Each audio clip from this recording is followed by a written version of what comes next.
चलो फ्रेंड्स, आज स्टार्ट करीશું एक नવો टॉपिक विद्युत क्षेत्र रेखाओं અને વિદ્યુત ફ્લક્સની થોડીક વાત આજે કરીશું, થોડીક નેક્સ્ટ લેક્ચરમાં કરીશું. પણ શરૂઆત કરીએ વિદ્યુત ક્ષેત્ર રેખાઓ. એટલે સૌ પહેલા તો તમે જ્યારે આ લેક્ચર ભરો છો ત્યારે વચ્ચેથી સરે આ બાકી રાખ્યું કે એવું નહીં વિચારવાનું. તમારે ટેક્સ્ટબુક જોવાની જ નથી, આખું ચેપ્ટર પત્યા પછી ટેક્સ્ટબુક જોવાની. ત્યાં સુધી આપણા લેક્ચરથી જે નોટ્સ બનાવો છો અને ટેક્સ્ટબુકમાંથી ખાલી ન્યુમેરિકલ અને એક્સરસાઇઝ જ જોવાની, બરોબર છે? એટલે હું તો પાછળના ટોપિક્સ આગળ પણ ચલાવીશ ને આગળના ટોપિક પાછળ પણ ચલાવીશ. તો આ ટોપિક એકચ્યુઅલીમાં ડાયપોલની પહેલા થોડુંક આવી જાય છે, પણ આપણે અત્યારે લઈએ છીએ કે વિદ્યુત ક્ષેત્ર રેખાઓ કોને કહેવાય, બરોબર છે? તો ભાઈ એક સિમ્પલ લોજિક આપું કે આ કોણ છે? આ એક બીકર છે. કોણ છે આ? બીકર છે ને આ કોણ છે અંદર? આ કોણ છે? એટલે આપણે કહીએ કે પાણી. ખોટું ભાઈ, આ પાણી નથી, આ તો લીટા છે. જો ના તમે લીટા પાડેલા છે, ક્યાં પાણી છે? પણ એવું કહી શકાય કે પાણી દર્શાવવાની એક રજૂઆત, ચિત્રાત્મક રજૂઆત. મારે પાણી દર્શાવવું હોય તો કેવી રીતે બતાવે ચિત્ર તરીકે? તો આપણે આ રીતે લીટા પાડીને પાણી બતાવીએ છીએ. તો આ એક ચિત્રાત્મક રજૂઆત થઈ, બરોબર છે કે નહીં? તો અહીંયા સેમ એ જ રીતે અહીંયા વિચારી શકાય કે વિદ્યુત ક્ષેત્ર રેખા શું છે? તો વિદ્યુત ક્ષેત્ર એ એક વાસ્તવિક પરિસ્થિતિ છે, પણ વિદ્યુત ક્ષેત્ર છે કે નહીં એ દર્શાવવા માટેની એક ચિત્રાત્મક રજૂઆત, પિક્ચરિયલ રિપ્રેઝન્ટેશન, એને આપણે કહીશું વિદ્યુત ક્ષેત્ર રેખાઓ. આપણે દોરવી છે કે આ વિસ્તારમાં વિદ્યુત ક્ષેત્ર પ્રસાર થાય છે, પણ એ વિદ્યુત ક્ષેત્ર દર્શાવવાનું કેવી રીતે? તો દર્શાવવા માટે આપણે જે સંજ્ઞા વાપરી, જે ચિત્ર દોરીશું, લાઈનો દોરીશું, એને વિદ્યુત ક્ષેત્ર રેખા તરીકે ઓળખવામાં આવે. તો સૌથી પહેલા આપણે કીધું એ પ્રમાણે કે ભાઈ વિદ્યુત ક્ષેત્ર શું છે, તો મેં અહીંયા તમને ક્લિયર કર્યું કે ભાઈ વિદ્યુત ક્ષેત્ર દર્શાવવાની ચિત્રાત્મક રજૂઆત છે. તો વિદ્યુત ક્ષેત્ર રેખા દોરાય કેવી રીતે? તો પહેલા તો ચાલો હું તમને એક વ્યાખ્યા આપી દઉં કે વિદ્યુત ક્ષેત્ર રેખા એક એવો વક્ર છે. વિદ્યુત ક્ષેત્ર રેખા એક એવો વક્ર છે જેના કોઈ પણ બિંદુએ સ્પર્શક દોરીએ ને, વક્રને સ્પર્શક દોરીએ તો એ બિંદુ આગળ વિદ્યુત ક્ષેત્રની દિશામાં હોય. જે વક્રના કોઈ પણ બિંદુએ સ્પર્શક દોરીએ તો એ વિદ્યુત ક્ષેત્રની દિશામાં હોય એવો જે વક્ર, એનું નામ વિદ્યુત ક્ષેત્ર રેખા. તો જો એવો વક્ર કે જેના કોઈ પણ બિંદુએ દોરેલ સ્પર્શક તે બિંદુ આગળ વિદ્યુત ક્ષેત્રની દિશા દર્શાવે તો એને વિદ્યુત ક્ષેત્ર રેખા તરીકે ઓળખવામાં આવે છે. તો અહીંયા આપણે જોઈ લઈએ કે વિદ્યુત ક્ષેત્ર રેખા દોરાય કેવી રીતે, બરાબર છે? તો સૌથી પહેલા વિદ્યુત ક્ષેત્ર રેખા દોરીશું કેવી રીતે જોઈ લઈએ. ચાલો હું માની લઉં કે આ એક +q વિદ્યુતભાર. કયો વિદ્યુતભાર છે? +q. અને આ કયો વિદ્યુતભાર છે? તો હું આને કહી દઉં, થોડોક દૂર દોરું છું, તો આ વિદ્યુતભાર છે -q. આ +q અને આ -q વિદ્યુતભાર, બરોબર છે? અહીંયા માધ્યમ જે છે, માધ્યમ આ વચ્ચેના જે આજુબાજુના વિસ્તારમાં કોઈ પણ બિંદુ લઈ લઉં તો એ બિંદુ આગળ વિદ્યુત ક્ષેત્ર ધનના કારણે પણ ઉત્પન્ન થાય અને ઋણના કારણે પણ ઉત્પન્ન થાય. એટલે મારે કુલ વિદ્યુત ક્ષેત્ર જોઈતું હોય તો બંનેને પરિણામી વિદ્યુત ક્ષેત્ર દોરવું પડે. તો આપણે એક કામ કરીએ કે ચાલો આ બિંદુ આગળ વિદ્યુત ક્ષેત્ર કઈ બાજુ? તો આપણને ખબર છે કે ધન વિદ્યુતભારને કારણે આમ અને ઋણને કારણે પણ આમ જ. એ જ રીતે આ બિંદુ આગળ તો ધનને કારણે આમ અને ઋણને કારણે પણ આમ. અહીં વિચારીએ તો પણ એમ જ. તો પછી મારાથી એવું કહેવાય કે બંનેને જોડતી રેખા વિચારું તો અહીંના દરેક બિંદુએ વિદ્યુત ક્ષેત્રની દિશા આમ હશે. તો બધા બિંદુઓને મેં જોઈન કરી દીધા તો મને શું મળશે? એક લાઈન, અને વિદ્યુત ક્ષેત્ર રેખા કહેવાય. ચાલો બીજી દોરીએ કોક. માની લો કે આ બિંદુ આગળની વિદ્યુત ક્ષેત્ર રેખા દોરવી છે, બરાબર છે? તો આ બિંદુ આગળ આ ધન વિદ્યુતભાર છે, એના કારણે વિદ્યુત ક્ષેત્ર કઈ બાજુ? દૂર તરફ. આપણે ભણી ગયા ધન વિદ્યુતભારને કારણે વિદ્યુત ક્ષેત્ર જે તે બિંદુથી દૂર તરફ. તો અહીંથી વિદ્યુત ક્ષેત્ર દૂર તરફ હશે, જ્યારે માઈનસ વિદ્યુતભાર એનું વિદ્યુત ક્ષેત્ર અહીંથી અંદર હશે. સમજો આમે તીર મોટું કેમ દોર્યું? કારણ કે ધનની આ બિંદુ નજીક છે એટલા માટે એનું વિદ્યુત ક્ષેત્ર પ્રબળ હોય એટલા માટે મેં લાઈન મોટી દોરી છે.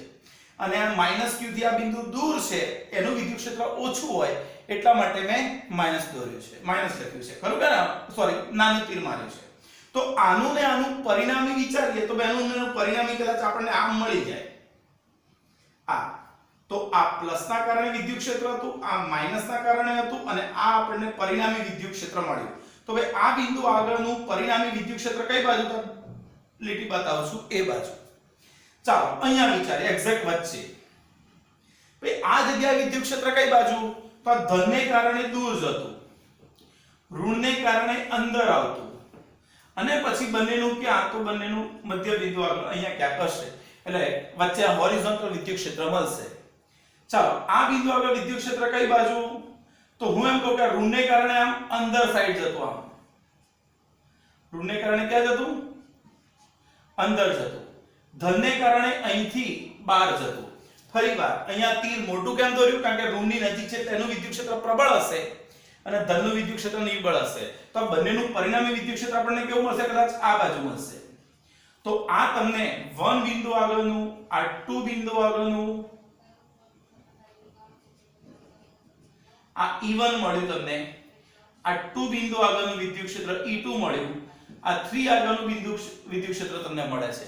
તો એક એવો વક્ર દોરીએ કે જે બધાને સ્પર્શક સ્વરૂપે હોય, તો એવો વક્ર કે જે બધાને કયા સ્વરૂપે હોય સ્પર્શક સ્વરૂપે હોય,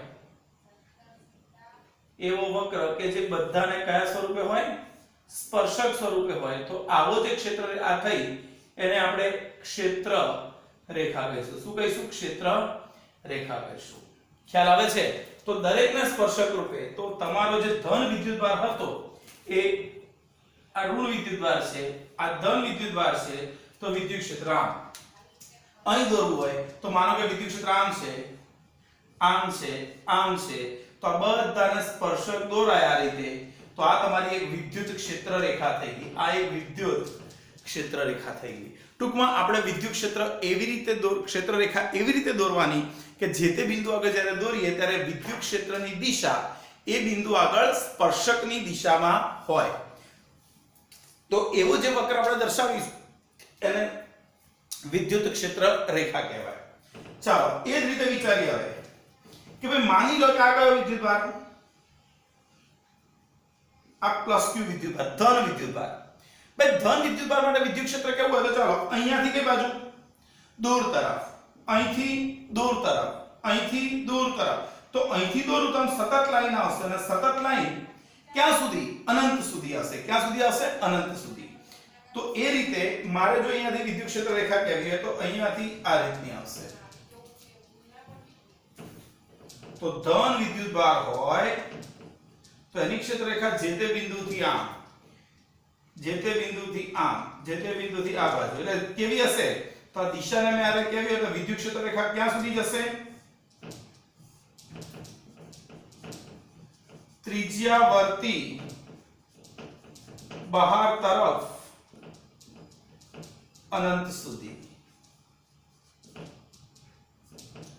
તો ધન વિદ્યુતભાર છે, ધન વિદ્યુતભારની ક્ષેત્ર રેખા જે તે બિંદુથી ક્યાં સુધી અનંત સુધી આવે, બરોબર છે, અને બહાર તરફ જતી દિશામાં આ એની મેં દિશા બતાવી છે। અને એ જ રીતે કોઈ મને કહે કે સર ઋણ વિદ્યુતભારની ક્ષેત્ર રેખા દોરો તો ચાલો ઋણ વિદ્યુતભાર કહીએ કે આ કયો વિદ્યુતભાર છે -q, તો ક્ષેત્ર રેખાઓ દૂરથી જ આવે પણ કઈ તરફ, જે રીતે ધન વિદ્યુતભારની ક્ષેત્ર રેખાઓ બહાર તરફ જતી હતી એ રીતે ઋણ વિદ્યુતભારની ક્ષેત્ર રેખાઓ અંદર તરફ આવશે। તો ઋણ વિદ્યુતભારની ક્ષેત્ર રેખાઓ કેવી હતો કેવી ત્રિજ્યાવર્તી અનંત અંતરેથી અંદર તરફ। ખબર પડી? તો ધન વિદ્યુતભારની ક્ષેત્ર રેખાઓ જે તે બિંદુથી અનંત સુધી બહાર જતી દિશામાં અને ઋણ વિદ્યુતભારની ક્ષેત્ર રેખાઓ જે તે બિંદુથી અંદર આવતી દિશામાં, બરોબર છે। એટલે આપણા મગજમાં તો સેટ થઈ જવું જોઈએ કે ભાઈ ક્ષેત્ર રેખા કોને કહેવાય। તો ભાઈ ક્ષેત્ર રેખા કોને કહેવાય કે એવો વક્ર કે જેના કોઈ પણ બિંદુએ જો સ્પર્શક દોરવામાં આવે તો એ બિંદુ આગળ વિદ્યુત ક્ષેત્રની શું દર્શાવે દિશા દર્શાવે। તો એવો જે વક્ર એનું નામ વિદ્યુત ક્ષેત્ર રેખા। ચાલો આપણી રીતે સમજીએ, બરોબર છે, પછી ચોપડીનું વાંચી લેવાનું, પહેલા એકવાર સમજી લઈએ બધું પૂરેપૂરું। તો વિદ્યુત ક્ષેત્ર રેખાઓની લાક્ષણિકતા શું? એક અગત્યનો ક્વેશ્ચન છે, 2 થી 3 માર્ક્સમાં પણ પૂછાઈ શકે છે. તમારી નવી ચોપડીમાં અંદર ખાલી 4 મુખ્ય મુદ્દા લખ્યા છે, આપણે 5-6 ટોપિક ભણીશું એના થોડા, બરોબર છે. તો વિદ્યુત ક્ષેત્ર રેખાની લાક્ષણિકતાઓ જણાવો. એક ક્વેશ્ચન છે કે વિદ્યુત ક્ષેત્ર રેખાઓના ગુણધર્મો, જો અહીંયા શું લખી છે? ગુણધર્મો. તો ગુણધર્મો જણાવો. તો ચાલો પહેલો ગુણધર્મ તો તમને આવડી જાય. ભાઈ વિદ્યુત ક્ષેત્ર રેખા શામાંથી બહાર નીકળે? ધનમાંથી બહાર નીકળે. શામાં દાખલ થાય? ઋણમાં દાખલ થાય. તો વિદ્યુત ક્ષેત્ર રેખાઓ ધન વિદ્યુતભારમાંથી શરૂ થાય અને ઋણ વિદ્યુતભારમાં અંત પામે છે, બરોબર છે. તો ક્ષેત્ર રેખાઓ બોલું કે વિદ્યુત ક્ષેત્ર રેખાઓ સરખું જ છે. તો ક્ષેત્ર રેખાઓ ધન વિદ્યુતભારમાંથી બહાર નીકળી નજીકના ઋણ વિદ્યુતભારમાં વિરામ પામે છે, અંત પામે છે. અથવા જો એક જ વિદ્યુતભાર હોય, બિંદુ કે એક જ વિદ્યુતભાર, તો એક જ વિદ્યુતભારની ક્ષેત્ર રેખાઓ અનંત સુધી પ્રસરતી હોય. તો આપણે અહીંયા લખ્યું, જો વિદ્યુતભાર એક જ હોય તો તેઓ અનંત અંતરેથી આરંભ કરે છે, બરાબર છે. અનંતથી આરંભ કરે એટલે જો ધન હોય તો વિદ્યુતભારથી અનંત સુધી, ઋણ હોય તો અનંતથી વિદ્યુતભાર સુધી અંદર. બીજી, ભાઈ વિદ્યુત ક્ષેત્ર રેખાઓ તૂટક ના હોય. સમજો વિદ્યુત ક્ષેત્ર દરેક જગ્યાએ હાજર જ હોય. જો બિંદુ અથવા કોઈ પણ વિદ્યુતભાર વિતરણ લઈએ તો વિદ્યુત ક્ષેત્ર આપણે દર્શાવી શકીએ. તો આ ક્ષેત્ર રેખા આપણને સતત મળે છે. તો વિદ્યુતભાર વિહીન વિસ્તારમાં પણ આપણે વિદ્યુત ક્ષેત્ર રેખાઓ તૂટ્યા વિના ના સતત વક્રો તરીકે લઈ શકાય છે, બરાબર છે. ચિત્રાત્મક રજૂઆત છે એટલે આપણે દર્શાવવું હોય તો દર્શાવી શકીએ. ત્રીજો મુદ્દો કે બે વિદ્યુત ક્ષેત્ર રેખાઓ, અગત્યનો મુદ્દો ધ્યાન રાખજો. બે વિદ્યુત ક્ષેત્ર રેખાઓ એકબીજાને ક્યારેય છેદતી નથી. બે ક્ષેત્ર રેખાઓ, ચાલો એક ક્ષેત્ર રેખા કઈ થઈ? આ. એક આ થઈ, ચાલો આ માની લો. એક આ. પણ આ બંને રેખા એકબીજાને ક્યારેય છેદી ના શકે. જો છેદે તો શું થાય? જો છેદે, બે રેખાઓ, બે ક્ષેત્ર રેખાઓ એકબીજાને છેદે તો બંને જ્યાં છેદે ત્યાં છેદ બિંદુ તો મળે જ. આ છેદ બિંદુ આગળ એક સ્પર્શક આમ દોરાય અને એક સ્પર્શક આમ દોરાય. બે સ્પર્શકો છેદતા હોય અને બે વક્રો હોય તો બંનેના સ્પર્શકો તો દોરાય. તો એક સ્પર્શક આમ દોરાય અને એક સ્પર્શક આમ દોરાય. હવે એક જ બિંદુએ બે સ્પર્શક, એનો મતલબ કે એક જ બિંદુએ વિદ્યુત ક્ષેત્રની બે દિશા. ભાઈ એક જ બિંદુએ વિદ્યુત ક્ષેત્રની બે દિશાઓ સંભવી શકે નહીં. માટે યાદ રાખવાનું, આવું મેં તમને ધારા રેખાઓમાં સમજાવ્યું હતું તરલમાં, કે બે ધારા રેખાઓ એકબીજાને છેદી શકે નહીં. કેમ? કારણ કે એ સ્થાયી વહનમાં એ શક્ય નથી. તો એ જ રીતે અહીંયા વિદ્યુત ક્ષેત્ર એ સંરક્ષી બળ ક્ષેત્ર છે. એનો મતલબ કે બે ક્ષેત્ર રેખાઓ એકબીજાને ક્યારે છેદી શકે નહીં. જો છેદે તો તેમના છેદ બિંદુ આગળ વિદ્યુત ક્ષેત્રની બે દિશા મળે, બે સ્પર્શક મળે જે બે દિશા દર્શાવે. પણ એવું થવું શક્ય નથી. માટે બે ક્ષેત્ર રેખા એકબીજાને ક્યારેય છેદતી નથી. અને ચોથી વસ્તુ શું છે ભાઈ? વિદ્યુત ક્ષેત્ર રેખાઓ બંધ ગાળા, જો તો બંધ ગાળો અહીંથી આમ ને અહીંથી આમ, તો વિદ્યુત ક્ષેત્ર રેખાઓ બંધ ગાળા નથી રચતી. અહીંથી આમ જાય છે પણ આમ પાછી નથી આવતી, અહીંથી પણ આમ જ જાય છે. ધનમાંથી બહાર નીકળે છે, અહીંથી પણ બહાર જ નીકળે છે. આમ જઈ આમ પાછી નથી આવતી. એનો મતલબ વિદ્યુત ક્ષેત્ર રેખાઓ એક જ દિશામાં જાય. માટે એવી રેખાઓ કદાપી બંધ ગાળા રચતી નથી. તો વિદ્યુત ક્ષેત્ર રેખાઓ ક્યારેય બંધ ગાળા રચતી નથી. આ પણ એક સંરક્ષી બળ ક્ષેત્ર સાથે આપણે સાંકળી શકીએ, બરાબર છે. તો તમારી ચોપડીમાં આ 4 મુદ્દા આપેલા છે. કેવા મુદ્દા આપેલા છે? 4 જ ખાલી. પણ આપણે બીજા 2 મુદ્દા લખીએ વધારાના. તો એક તો આપણે છેદ બિંદુ વાળો લખ્યો. હવે બીજો એક મુદ્દો કે સમાન વિદ્યુત ક્ષેત્ર. આ જે ક્ષેત્ર રેખાઓ છે, આ જે ક્ષેત્ર રેખાઓ છે એ સમાન વિદ્યુત ક્ષેત્રની છે. ભાઈ સમાન વિદ્યુત ક્ષેત્રની ક્ષેત્ર રેખાઓ કેવી હોય?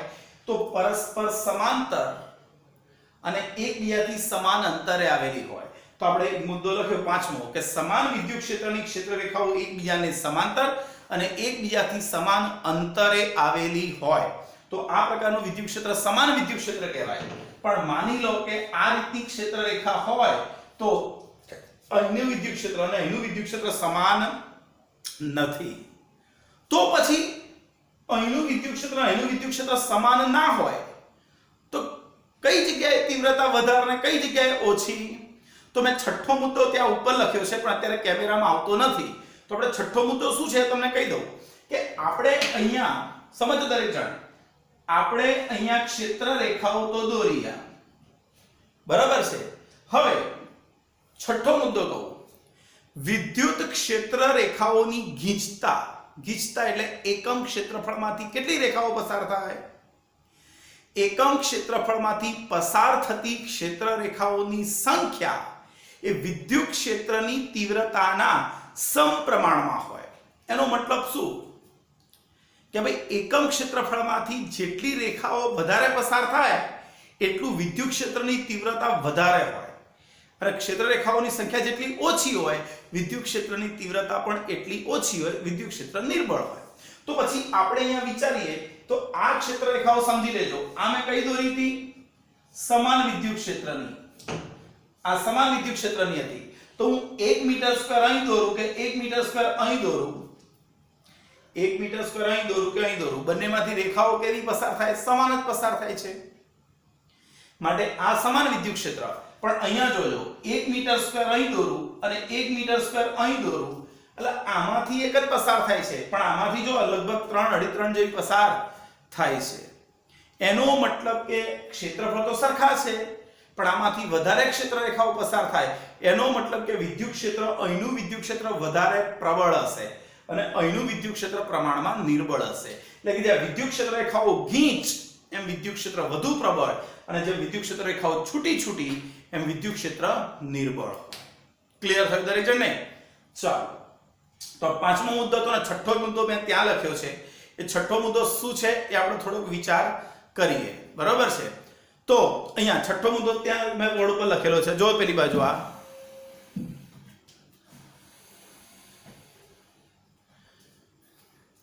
છઠ્ઠો મુદ્દો મેં આ લખેલો છે. કોઈ વિસ્તારમાં એકમ ક્ષેત્રફળમાંથી પસાર થતી ક્ષેત્ર રેખાઓની સંખ્યા તે વિસ્તારમાં વિદ્યુત ક્ષેત્રની તીવ્રતાનો શું આપે છે? ખ્યાલ આપે છે. એટલે જેટલી ક્ષેત્ર રેખાઓની સંખ્યા વધારે એટલું વિદ્યુત ક્ષેત્ર વધુ પ્રબળ હોય. એટલે ક્ષેત્ર રેખાઓ ગીચ તેમ વિદ્યુત ક્ષેત્ર પ્રબળ હોય, બરોબર છે? તો પછી આપણે આ ટોપિક ઉપર આગળ વધીએ. તો વિદ્યુત ક્ષેત્ર કોને કહેવાય એ આપણે સમજી ચૂક્યા. ભાઈ વિદ્યુત ક્ષેત્ર કોને કહેવાય? તો આપણે એવું કીધું, વિદ્યુત ક્ષેત્ર રેખા કે એવો વક્ર કે જેના કોઈ પણ બિંદુએ સ્પર્શક દોરવામાં આવે તો તે દરેક બિંદુએ વિદ્યુત ક્ષેત્રની દિશામાં હોય, તો એવા વક્રને શું કહેવાય? વિદ્યુત ક્ષેત્ર રેખા. વિદ્યુત ક્ષેત્ર રેખાઓ મેં તમને દોરી બતાવી ડાયપોલની, એક ધન વિદ્યુતભાર, એક ઋણ વિદ્યુતભાર, અને ધનમાંથી બહાર નીકળીને ઋણમાં દાખલ થાય જો ડાયપોલ હોય, ધન ઋણ હોય તો. પણ માનો કે એકલો ધન હોય તો ક્ષેત્ર રેખાઓ ધનમાંથી બહાર નીકળીને અનંત સુધી જાય, ઋણ હોય તો અનંતથી અંદર સુધી આવે, ખરું? અને એની 4 લાક્ષણિકતા ભણ્યા. શું ભણ્યા? તો સૌથી પહેલી લાક્ષણિકતા કે વિદ્યુત ક્ષેત્ર રેખાઓ ધનમાંથી બહાર નીકળી ઋણમાં અંત પામે, અને જો માત્ર એક જ વિદ્યુતભાર હોય તો અનંત સુધી પ્રસરે. બીજો શું ભણ્યા? કે વિદ્યુત ક્ષેત્ર રેખાઓને સતત તૂટક લીટીઓ વગરના વક્ર તરીકે, સતત વક્રો તરીકે દર્શાવી શકે. ત્રીજો, વિદ્યુત ક્ષેત્ર રેખાઓ, બે વિદ્યુત ક્ષેત્ર રેખાઓ એકબીજાને ક્યારેય છેદી શકે નહીં. છેદે તો બે સ્પર્શક મળે, જે એક જ બિંદુએ વિદ્યુત ક્ષેત્રની બે દિશા દર્શાવે, જે શક્ય નથી. ચોથો મુદ્દો શું ભણ્યા? જો વિદ્યુત ક્ષેત્ર રેખાઓ બંધ ગાળા રચતી નથી, ખરું કે નહીં? પાંચમો મુદ્દો શું ભણ્યા? સમાન વિદ્યુત ક્ષેત્રની ક્ષેત્ર રેખાઓ એકબીજાથી સમાંતર અને સમાન અંતરે આવેલી હોય. અને છઠ્ઠો મુદ્દો શું ભણ્યા? તો ભાઈ છઠ્ઠા મુદ્દામાં એવું ભણ્યા કે જેટલી ક્ષેત્ર રેખાઓ ગીચ એટલું ક્ષેત્ર પ્રબળ. એનો મતલબ કે એકમ ક્ષેત્રફળમાંથી જેટલી ક્ષેત્ર રેખાઓની સંખ્યા વધારે વિદ્યુત ક્ષેત્ર એટલું પ્રબળ, ખરું કે નહીં? તો ચાલો હવે આ ટોપિક પર આગળ વધીએ. ચાલો તો આગળ વધીએ અહીંયા. તો જો આપણે ક્ષેત્ર રેખાઓની લાક્ષણિકતા ભણી ગયા. હવે એક ક્વેશ્ચન ભણ્યા તો ટેક્સ્ટ બુકમાં નથી, છતાં આપણે એક ભણી લઈએ કે કેટલી ક્ષેત્ર રેખાઓ દોરી શકાય? આપેલા વિદ્યુત ભારમાંથી કેટલી ક્ષેત્ર રેખાઓ દોરી શકાય એવું મારે સમજાવવું છે. તો માની લો કે Q વિદ્યુત ભાર છે, એમાંથી અસંખ્ય ક્ષેત્ર રેખાઓ દોરાય. મેં અહીંયા લીધું છે ને અહીંયા પણ લીધું છે. એટલે આ જે મુદ્દો છે એ મુદ્દો તમે આની સાથે સાંકળી શકો છો. આ મુદ્દો આની સાથે કે ભાઈ આ બિંદુવત વિદ્યુતભાર છે, એમાંથી ક્ષેત્ર રેખાઓ બહાર નીકળે. જો એક ક્ષેત્ર રેખા અનંત સુધી જશે, બીજી ત્રીજી આવર્તી, ત્રીજી અનંત સુધી જશે. હવે સમજો, અહીંની મારે વિદ્યુત ક્ષેત્ર રેખા કેવી હોય? અહીંનું વિદ્યુત ક્ષેત્ર તો જો તો અહીંયા 4 રેખાઓ પસાર થાય છે અને અહીંયાથી પણ 4 પસાર થાય છે. એટલે આપણે બે રીતે વિચાર કરીએ. એક રીતે સૌથી પહેલા આ કે વિદ્યુત ક્ષેત્ર એ પસાર થતી ક્ષેત્ર રેખાઓ ભાગ્યા ના સમપ્રમાણમાં હોય. મેં તમને આવું લખાયું કે વિદ્યુત ક્ષેત્ર એ પસાર થતી ક્ષેત્ર રેખાઓના સમપ્રમાણ, પણ કેવા? એકમ ક્ષેત્રફળમાંથી પસાર થતી ક્ષેત્ર રેખાઓની સંખ્યાના સમપ્રમાણમાં હોય. તો અહીંયા જુઓ, અહીંથી પણ 4 રેખાઓ પસાર થાય છે અને આમાંથી પણ કેટલી રેખાઓ પસાર થાય છે? 4. એટલે હું એકવાર ક્ષેત્ર રેખાઓની સંખ્યા સરખી લઈ લઉં. તો એકવાર મેં સંખ્યા સરખી લીધી કે 4 રેખા 4 રેખા અને અહીં પણ 4 રેખા છે. એક ઉદાહરણ લઈએ છીએ. તો આ 4 રેખાને આવરવા માટે ક્ષેત્રફળ કેવું છે? ઓછું છે. જ્યારે આ 4 ક્ષેત્ર રેખાઓને આવરી લેવા ક્ષેત્રફળ કેવું છે? વધારે છે. માટે સ્વાભાવિક રીતે જેટલું ક્ષેત્રફળ વધારે ત્યાં તીવ્રતા ઓછી, એટલે એની તીવ્રતા ઓછી હશે અને એની તીવ્રતા વધારે હશે. અને આપણે જાણીએ છીએ કે ભાઈ q વિદ્યુતભાર થી r અંતરે વિદ્યુત ક્ષેત્રની તીવ્રતા kq/r². માટે આનાથી અહીંયા વિદ્યુત ક્ષેત્ર વધારે હશે, અહીં ઓછું હશે. બીજી રીતે વિચાર કરીએ કે ચાલો આ ક્ષેત્રફળ કેટલું હતું? a. મેં એટલું જ ક્ષેત્રફળ અહીં લીધું, દૂર લીધું થોડું.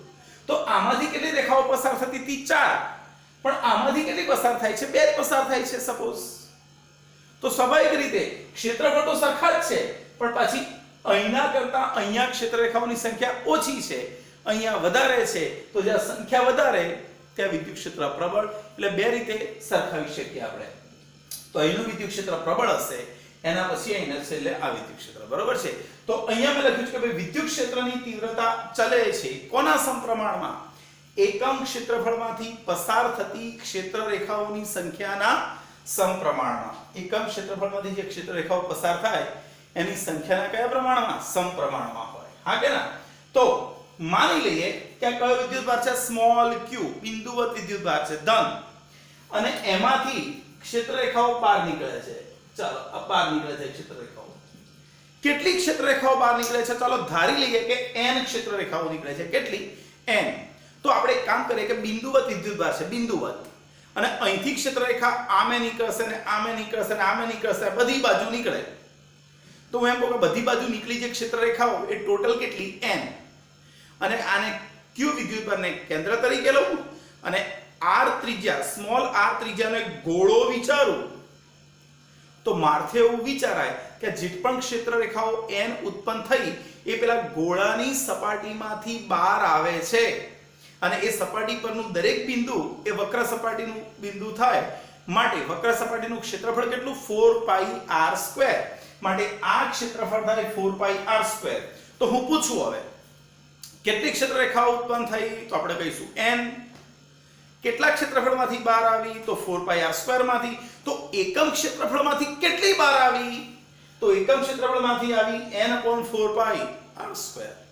4πr² માંથી n રેખાઓ, તો એકમમાંથી કેટલી? તો n/4πr². અને એ લાગુ પાડેલા વિદ્યુત ક્ષેત્રના સમપ્રમાણમાં હોય. હા કે ના? ચાલો, પણ વિદ્યુત ક્ષેત્ર તો આપણે જાણીએ છીએ કે q વિદ્યુતભારથી r અંતરે વિદ્યુત ક્ષેત્ર કેટલું? તો સૂત્ર મૂકીએ n/4πr² અને વિદ્યુત ક્ષેત્રની જગ્યાએ k એટલે 1/4πε0 q/r². 4π 4π ગયા, r² ગયા. તો n ચલે છે q/ε0. n ચલે છે q/ε0. ચલન દૂર કરીએ તો કોણ આવશે અહીંયા? બીટા. શું આવે? બીટા. તો n બરાબર બીટા q/ε0. અહીં બીટા બરાબર શું લઈ શકાય? 1 લઈ શકાય. બરાબર છે? યાદચ્છિક રીતે 1 લઈ શકાય. પછી કોઈ મેન્શન કરેલું હોય તો આપણે એટલું પણ લેવું જોઈએ, પણ જનરલી આપણે બીટા બરાબર 1 લઈશું. તો પછી એક ક્વેશ્ચન બનાવી દઈએ અહીંયા. કોઈ મને કહે કે 1 કુલમ માંથી કેટલી રેખાઓ પસાર થાય? 1 કુલમમાંથી કેટલી ક્ષેત્ર રેખાઓ ઉત્પન્ન થઈ શકે? તો n બરાબર બીટા કેટલું લેવાનું? 1. q કેટલું લેવાનું? 1 કુલમ. અને ε0 8.85 ગુણ્યા 10⁻12. ખબર પડે છે? 8.85 ગુણ્યા 10⁻12. તો સાદું રૂપ આપશો તો 0.1129 0.13 આવું થશે. 0.113 × 10⁻12 એટલી ક્ષેત્ર રેખાઓ પાસ થાય. ગણી શકશો તમે. આ સૂત્રમાં તમારે b1 મૂકવાનો, q1 મૂકવાનો, ε0 ની કિંમત મૂકો તો તમને મળી જશે. હવે અહીં ધ્યાન રાખી રાખીએ કે ક્ષેત્ર રેખા કેવી રીતે રચાય.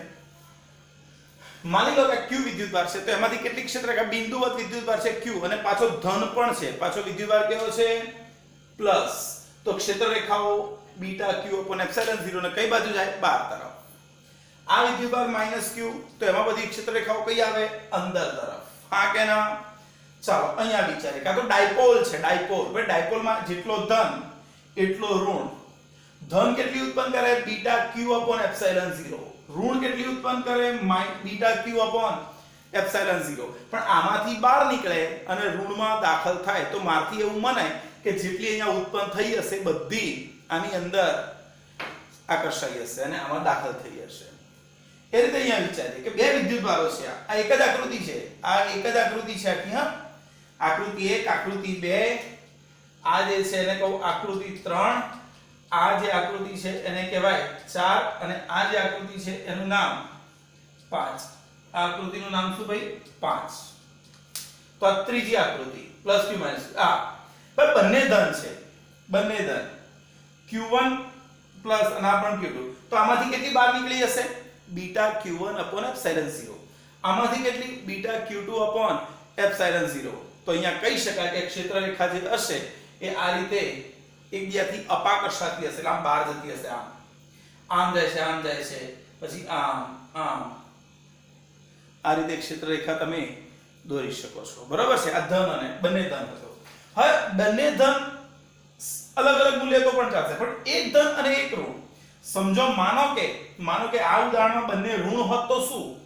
જો બંને ઋણ હોત તો ક્ષેત્રરેખા અંદર આ જે તીર માર્યા છે ને એ ખાલી ઊંધા થઈ જાય.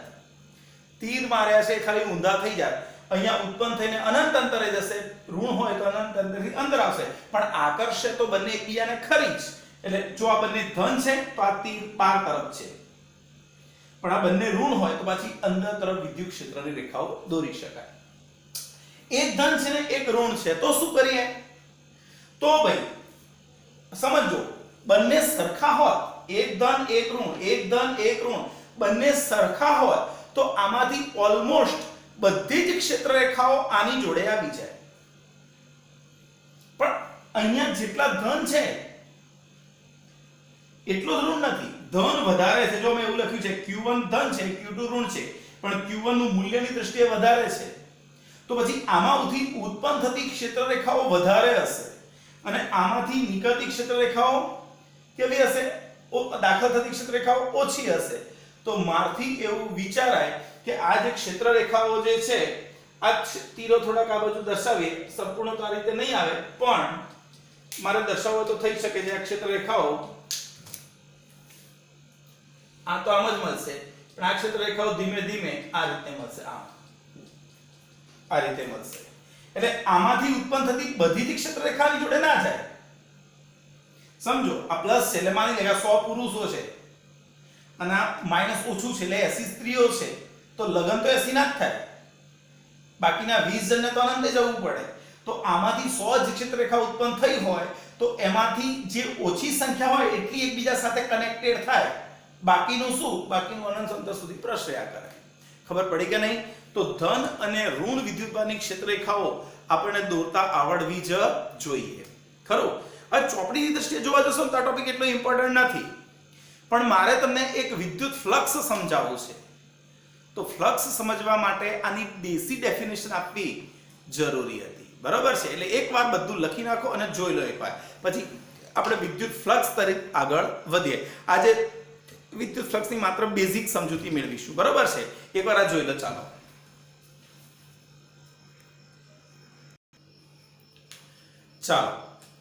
આગળ બીજો ટોપિક સ્ટાર્ટ કરીએ. હવે વિદ્યુત ક્ષેત્રરેખાઓ ભણી ગયા. બરાબર છે? હવે આગળ વિદ્યુત ફ્લક્સ એટલે શું? તો વિદ્યુત ફ્લક્સ, વિદ્યુત ક્ષેત્ર એક વાસ્તવિક વસ્તુ છે. વિદ્યુત ક્ષેત્ર રેખાઓ એ વિદ્યુત ક્ષેત્ર દર્શાવવાની ચિત્રાત્મક રજૂઆત છે ખાલી. તો ફ્લક્સ એક વિદ્યુત ક્ષેત્ર સાથે સંકળાયેલું ગાણિતીય અનુમાન છે. એક ગાણિતીય સંકલ્પના, વિદ્યુત ક્ષેત્રની ગાણિતીય સંકલ્પનાને આપણે વિદ્યુત ફ્લક્સ સાથે સાંકળીએ છીએ. એટલે વિદ્યુત એટલે શું કે ભાઈ જથ્થો. ફ્લક્સ એટલે એક રીતે બોલવા જઈએ તો જથ્થો.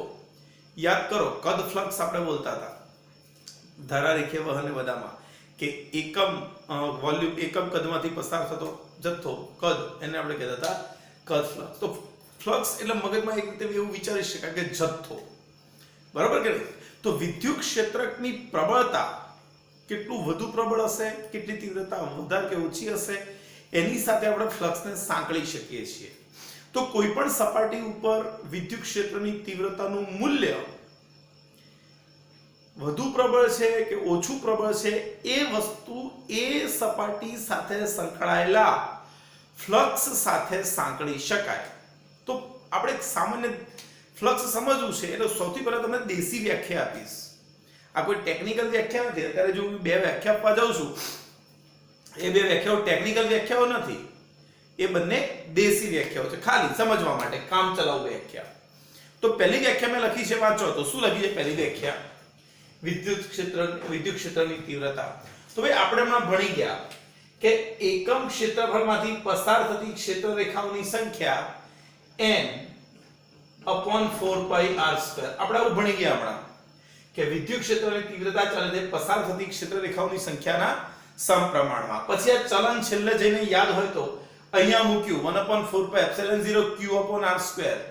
પછી આવ્યું n = q/ε0 અને ચલન દૂર કર્યું તો બીટા લીધો. પણ શરૂઆતમાંથી જ બીટા 1 લઈ લઈએ. એટલે હું આના બરાબર જો 1 મૂકી દઉં બીટા q અને બીટા તરીકે 1 લઈ લઉં તો મારથી એવું કહેવાય કે ભાઈ વિદ્યુત ક્ષેત્ર એટલે શું?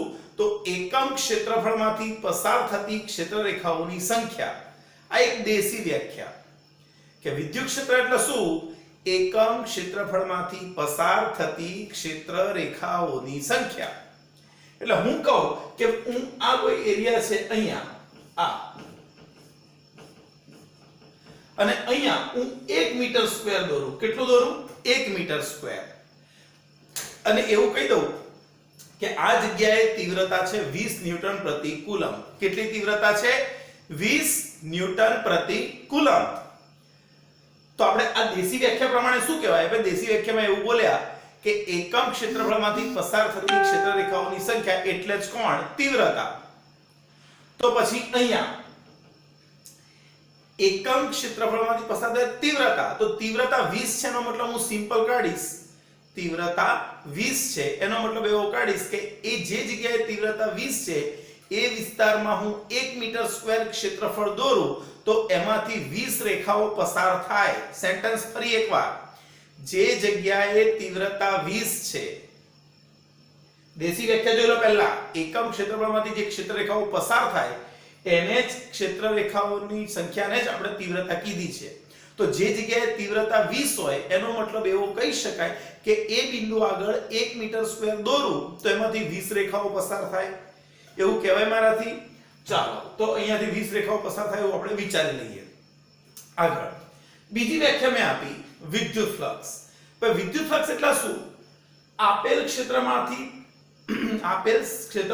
પસાર થતી ક્ષેત્ર રેખાઓની કુલ સંખ્યા આખા ક્ષેત્રફળમાંથી જેટલી પણ રેખાઓ પસાર થાય એ રેખાઓને જ કહેવાય વિદ્યુત ફ્લક્સ. કુલ ક્ષેત્ર રેખાઓની સંખ્યા એને કહેવાય વિદ્યુત ફ્લક્સ. બરાબર છે? તો મગજમાં આટલું બે દેશી વ્યાખ્યા યાદ રાખવાની કે તીવ્રતા એટલે પસાર થતી ક્ષેત્ર રેખાઓની સંખ્યા પણ પ્રતિ 1 મીટર સ્ક્વેર. 1 મીટર સ્ક્વેર માંથી થાય એ. જ્યારે ફ્લક્સ એટલે પસાર થતી કુલ રેખાઓની સંખ્યા. હા કે ના? તો ચાલો હવે વિચાર કરીએ એકવાર. તો મેં માની લીધું કે એક વિસ્તાર છે અને આ વિસ્તારમાં વિદ્યુત ક્ષેત્ર E છે. ભાઈ વિદ્યુત ક્ષેત્ર E છે એનો મતલબ મારે શું કઢાય? તીવ્રતા E છે કે એ વિસ્તારમાં હું 1 મીટર સ્ક્વેર ક્ષેત્રફળ દોરું. અહીંયા 1 મીટર સ્ક્વેર ક્ષેત્રફળ દોરું તો એમાંથી E જેટલી રેખાઓ પસાર થાય. કેમ? E તો તીવ્રતા છે અને તીવ્રતા એટલે એકમ ક્ષેત્રફળમાંથી પસાર થતી રેખાઓની સંખ્યા. તો 1 મીટર સ્ક્વેર માંથી E જેટલી પસાર થતી હોય તો હું એ જેટલું સપાટી વાળું એક પૃષ્ઠ મૂકી દઉં, એક ક્ષેત્રફળ વાળું એક પૃષ્ઠ મૂકી દઉં તો એમાંથી કેટલી પસાર થાય? તો સિમ્પલ ત્રિરાશિ મૂકી શકીએ કે 1 મીટર સ્ક્વેર માંથી E જેટલી રેખાઓ તો એક ક્ષેત્રફળમાંથી કેટલી રેખાઓ? તો આપણું સૂત્ર આવી જાય પસાર થતી કુલ રેખાઓ E * A. એટલે પસાર થતી કુલ રેખાઓ E into A. એટલે પણ આપણે તો બોલી ગયા કે કુલ રેખાઓ એટલે તો કોણ? વિદ્યુત ફ્લક્સ. પરિણામે મારથી બોલાય કે આની સાથે સંકળાતું કુલ ફ્લક્સ કેટલું છે? phi બરાબર E into A.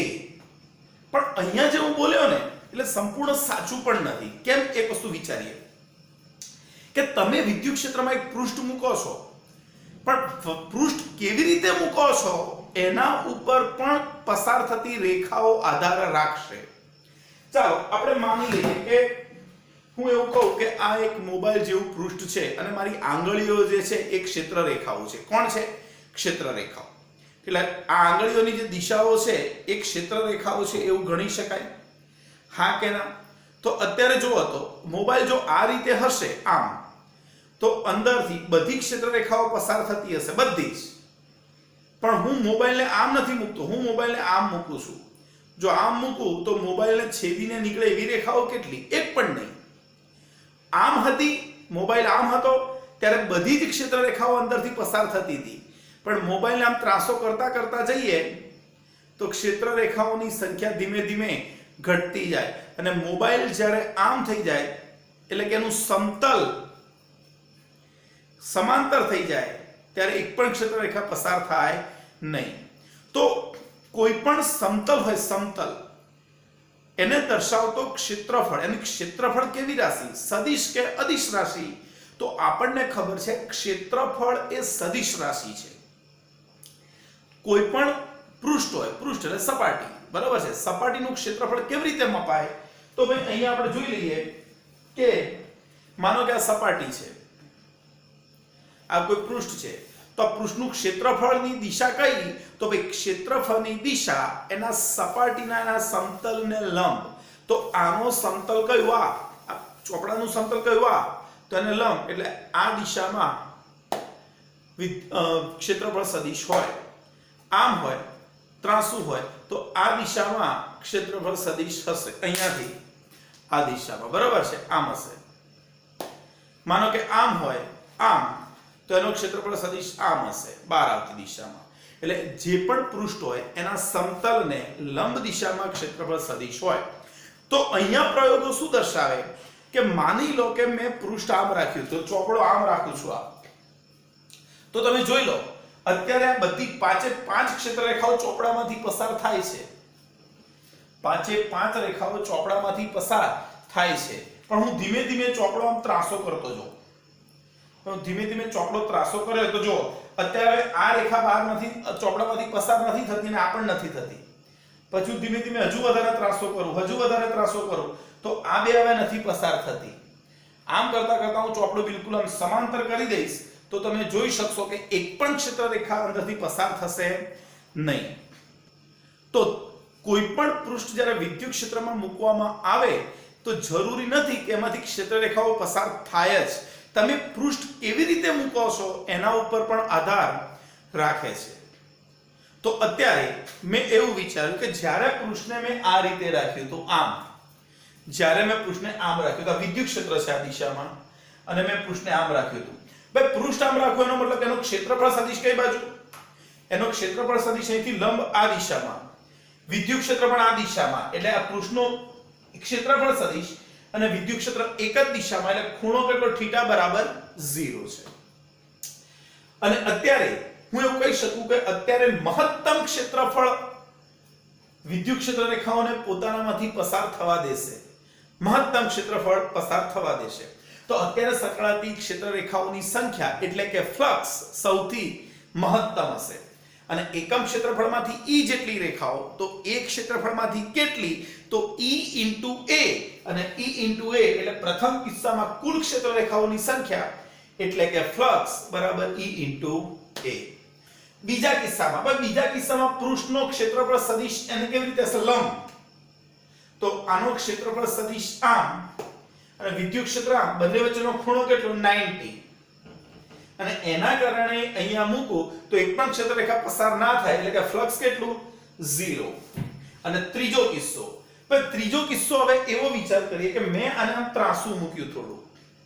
જો આને ત્રાસુ મૂકો તો તમે આના આમ ભાગ વિચારી શકો. ચાલો આ ક્ષેત્રફળ A, આ ત્રાસુ ક્ષેત્રફળ છે A, બરાબર છે.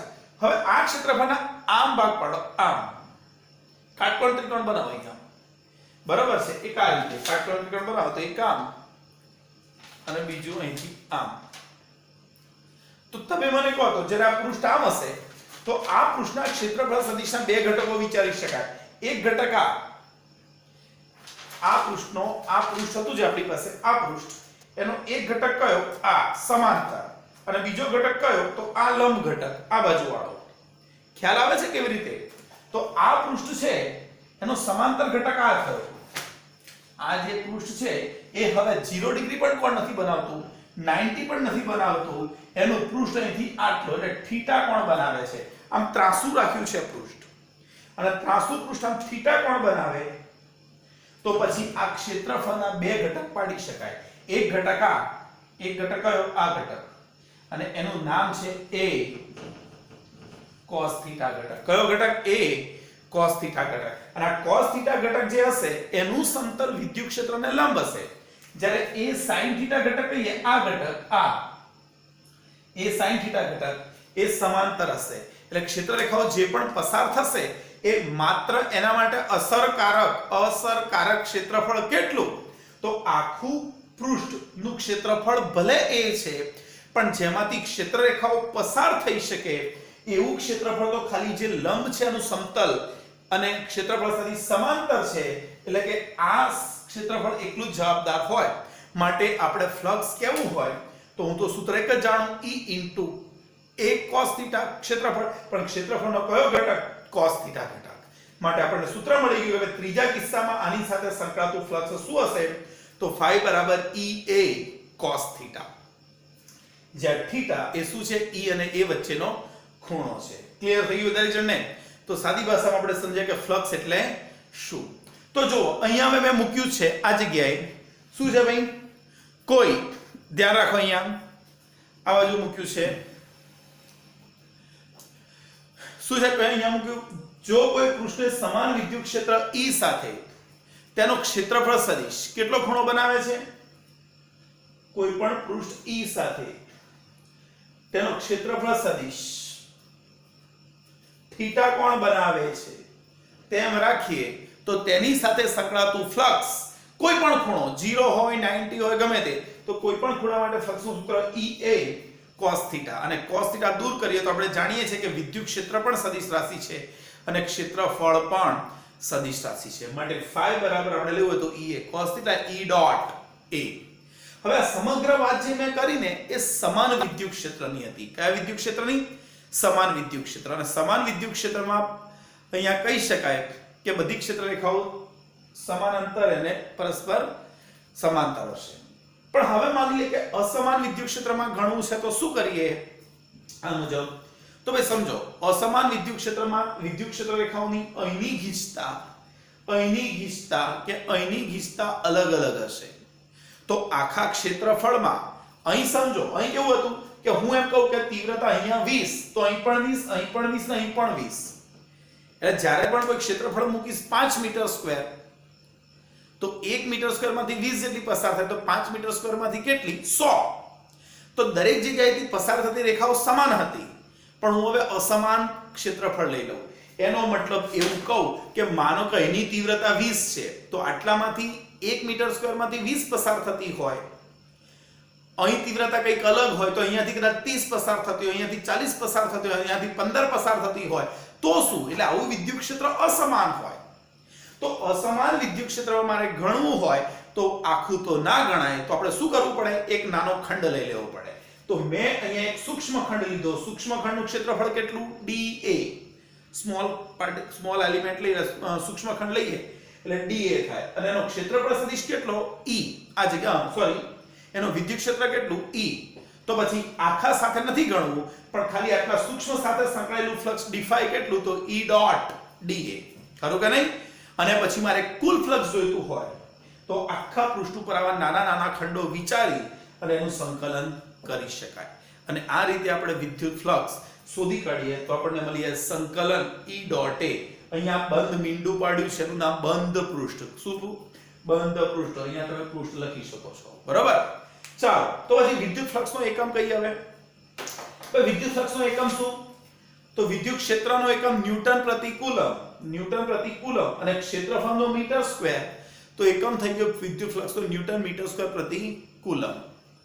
વોલ્ટ પ્રતિ મીટર એક બીજો એકમ પણ થાય, કારણ કે વિદ્યુત ક્ષેત્રનો બીજો એકમ છે વોલ્ટ અપોન મીટર, એવું આપણે આગળ ભણીશું.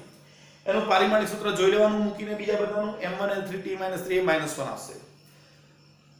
ફ્લક્સ કેવી રાશિ છે? અદિશ રાશિ છે, કારણ કે E અને A નો ડોટ ગુણાકાર કરતા મળે છે. E સદિશ, A સદિશ, પણ ડોટ ગુણાકાર કરતા ફ્લક્સ મળે, એટલે ફ્લક્સ કેવું છે? અદિશ છે. અદિશ ભલે હોય પણ એ ધન કે ઋણ તો હોઈ શકે. ફ્લક્સ કેવું? ધન કે ઋણ હોઈ શકે. હવે કોઈ કહે કે સર ધન ફ્લક્સ કયું અને ઋણ કયું? તો તમે મને કહો તો મેં તમને શું કીધું? ફ્લક્સ એટલે કે ક્ષેત્ર રેખાઓની સંખ્યા. ફ્લક્સ એટલે દેશી વ્યાખ્યા પ્રમાણે ક્ષેત્ર રેખાઓની સંખ્યા. તો તમે મને કહો એક પૃષ્ઠમાં ધન વિદ્યુત ભાર છે, તો ત્યાંથી ક્ષેત્ર રેખાઓ બહાર નીકળે કે અંદર આવે? તો સ્વાભાવિક રીતે ધન વિદ્યુત ભાર હોય તો ક્ષેત્ર રેખાઓ બહાર નીકળે. તો આપણે ધન વિદ્યુત ભારનું ફ્લક્સ ધન ગણાય. એનો મતલબ કે જો ક્ષેત્ર રેખાઓ બહાર જતી હોય, પૃષ્ઠની બહાર જતી હોય, તો એવું ફ્લક્સ ધન ગણાય. ધન વિદ્યુત ભારનું પૃષ્ઠની બહાર નીકળતું ફ્લક્સ કેવું ગણાય? ધન. પણ એ જ વસ્તુ ઋણ વિદ્યુતભાર માટે વિચારો કે ઋણ વિદ્યુતભારની ક્ષેત્ર રેખાઓ તો ક્યાં આવતી હોય? અંદર આવતી હોય, અને અંદર આવતી હોય તો એનું ફ્લક્સ અંદર ગણાય, અને અંદર આવતું ફ્લક્સ હંમેશા ઋણ વિદ્યુતભારનું હોય, એટલે અહીં ઋણ ગણાય. તો યાદ રાખવાનું, કોઈ પૃષ્ઠની અંદર આપણને રેખાઓ બહાર તરફ જતી બતાવી હોય તો એનું ફ્લક્સ ધન ગણાય, અને અંદર આવતી બતાવી હોય તો એનું ફ્લક્સ ઋણ ગણાય. ખબર પડી કે નહીં? તો આપણને આટલું મગજમાં બિલકુલ ક્લિયર હોવું જોઈએ. મેં તમને આ કોઈ ટેકનિકલ સમજાવ્યું નથી, મેં તમને દેશી વ્યાખ્યા પ્રમાણે સમજાવ્યું કે વોટ ઇઝ અ ફ્લક્સ. વિદ્યુત ફ્લક્સ એટલે શું? તો વિદ્યુત ફ્લક્સ એ વિદ્યુત ક્ષેત્રને સાંકળવાની એક ગાણિતીય સંકલ્પના છે, બરોબર છે, એવું આપણે કહી શકીએ. તો મોરલ ઓફ ધ સ્ટોરી શું શીખ્યા? કે એક ક્ષેત્રફળ વાળા એક સમતલને E જેટલા વિદ્યુત ક્ષેત્ર વાળી વિસ્તારમાં એ સદિશ જેટલા ક્ષેત્રફળ સદિશ ધરાવતા સમતલને E વિદ્યુત ક્ષેત્રની તીવ્રતા ધરાવતા વિસ્તારમાં એનો ક્ષેત્રફળ સદિશ, શબ્દ ધ્યાન રાખજો, સમતલ કેટલો ખૂણો બનાવે મહત્વ નથી, એનો ક્ષેત્રફળ સદિશ એટલે કે સમતલને દોરેલો લંબ થીટા કોણે રહે તે રીતે રાખીએ તો એની સાથે સંકળાયેલું ફ્લક્સ ફાઈ બરાબર EA cos θ. જો સમાન વિદ્યુત ક્ષેત્ર હોય તો ડાયરેક્ટ EA cos θ અથવા E ડોટ A, અને અસમાન વિદ્યુત ક્ષેત્ર હોય તો નાના નાના ખંડો વિચારી અને પછી E ડોટ dA કરીને એનું સંકલન લઈ શકાય. ખરું? તો આ તમારે લખવાનું છે, અને આના ઉપરથી એક દાખલો ગણી લઈએ, સ્વાધ્યાયનો 1.15, પછી વધારે નેક્સ્ટ લેક્ચરમાં ભણીશું, બરોબર છે? એક દાખલો ભણી લઈએ. ચાલો વાંચીએ. સ્વાધ્યાયનો 1.15 કયો છે? સ્વાધ્યાયનો એક્સરસાઇઝનો 1.15. ધ્યાનથી વાંચો. શું કહે છે? એક સમાન વિદ્યુત ક્ષેત્ર E બરાબર 3 × 10³ I કેરેટ ન્યૂટન પ્રતિ કુલમનો વિચાર કરો. ભાઈ વિદ્યુત ક્ષેત્રનું મૂલ્ય કેટલું છે? 3 × 10³ અને વિદ્યુત ક્ષેત્ર દિશા ધન x દિશા, અને એનો એકમ ન્યૂટન પ્રતિ કુલમ છે. તો તમને બે વસ્તુ શોધવાની છે. એમાં એ કરીને આપ્યું છે yz સમતલને સમાંતરે જેનું સમતલ હોય તેવા 10 સેન્ટીમીટરની બાજુવાળો ચોરસ માંથી આ ક્ષેત્રનું ફ્લક્સ કેટલું હશે? એટલે પહેલી વાર તમને પૂછ્યું કે તમને એક ચોરસ આપ્યો છે, પણ એ ચોરસ જે છે આ રહ્યો, જો મેં બતાવ્યું છે અહીંયા. એ ચોરસ આ y આ z, એટલે આ જે કહો એને હું શું કહી દઉં? z. તો y અને z એટલે આ સમતલ yz સમતલમાં છે. જો સમતલ yz માં હોય ચોરસનું, તો એનો ક્ષેત્રફળ સદિશ x દિશામાં હોય, કારણ કે yz સમતલ હોય, બરોબર છે? આ yz સમતલ, તો એનો લંબ કઈ દિશામાં થાય? x દિશામાં. તો x દિશામાં એનો લંબ થશે, હા કે ના? ઓકે. તો ક્ષેત્રફળ કેટલું? બાજુની લંબાઈ 10 સેન્ટીમીટર, 10 - 1 મીટર, તો ક્ષેત્રફળ શું થશે? 10 - 2 મીટર સ્ક્વેર. પણ મારે ક્ષેત્રફળને સદિશ તરીકે દર્શાવવું હોય તો મને ખબર છે કે સમતલ yz માટે ને લંબ એટલે x દિશા માટે ક્ષેત્રફળ સદિશની દિશા 10 - 2 I કેરેટ મીટર સ્ક્વેર. અને સંકળાતું ફ્લક્સ કેટલું? તો સૂત્ર ભણી ગયા છે કે ફાઈ બરાબર E ડોટ A, બરાબર છે? ચાલો તો 5 બરાબર E કેટલું 3 × 10 ની 3 I caret into 10 to -2 I caret 30 metre મીટર સ્ક્વેર પ્રતિ કુલમ. એટલે એકદમ સેલો ન્યુમેરિકલ છે, આવડી જવું જોઈએ ખરું. પણ એમાં બી વસ્તુ જુઓ ભાઈ, બી માં શું કીધું છે કે અહીં ચોરસ જે હતો એ YZ સમતલમાં હતો. કેટલું સમતલ, એનું સમતલ વિદ્યુત ક્ષેત્રને લંબ હતું, એનો ક્ષેત્રફળ સાથે સમાંતર હતો. પણ હવે શું કહે છે, જો આ જ ચોરસના સમતલને દોરેલો લંબ, ચોરસના સમતલને દોરેલો લંબ x અક્ષ સાથે 60 ડિગ્રીનો કોણ બનાવે, એટલે આ કઈ દિશા, x અક્ષ દિશા, પણ એની સાથે કેટલો કોણ બનાવે, 60 ડિગ્રી કોણ બનાવે છે ખરું કે નહીં. તો ફ્લક્સ કેટલું, અલા ભાઈ આપણી પાસે E છે, A છે અને થીટા કેટલો લેવાનો 60. તો હવે એનો ક્ષેત્રફળ સુધી 60 ડિગ્રીનો ખૂણો બનાવે તો ફ્લક્સ phi બરાબર EA cos થીટા 3 × 10 ની 3 10 ની -2 1/2. તો જવાબ આવશે 15 ન્યૂટન મીટર સ્ક્વેર પ્રતિ કુલમ. આવડે કે ના આવડે? તો આજે વિદ્યુત ક્ષેત્ર રેખાની માહિતી મેળવી. સમજો આ ટોપિક એટલા બધા ન્યુમેરિકલ ને બધાની દ્રષ્ટિએ એટલા બધી નથી, પણ આ સમજવું બહુ અગત્યનું હતું. એટલા માટે મેં વિદ્યુત ક્ષેત્ર રેખા થોડુંક વધારે ડિટેલમાં સમજાવ્યું. ફ્લક્સ પણ આપણે અત્યારે દેશી વ્યાખ્યા સમજ્યા. આવતીકાલે ફ્લક્સનું ટેકનિકલ ઇન્ટરપ્રિટેશન કરીશું અને જોડે જોડે ગૌસનો નિયમ પણ ભણીશું. એટલે આપણા આગળના ખાલી પછી 4 વાહકો માટેના વિદ્યુત ક્ષેત્રો બાકી રહેશે. એટલે લગભગ આગલા 3 થી 4 લેક્ચરમાં આપણું ચેપ્ટર પૂરું થઈ જશે. બરોબર છે? પણ ત્યાં સુધી એકવાર ધ્યાનથી ફરી એકવાર આખું વાંચી જવાનું, પહેલેથી માંડીને ફરી રિવિઝન સતત કરતા રહેવાનું. આવતીકાલે તમને સાંજ સુધીમાં આજે સાંજ સુધીમાં તમને MCQ શીટ મળી જશે, બરોબર, ચોથી, અને MCQ પણ જોડે જોડે સોલ્વ કરતા રહેવાના. ચાલો, ગુડ બાય.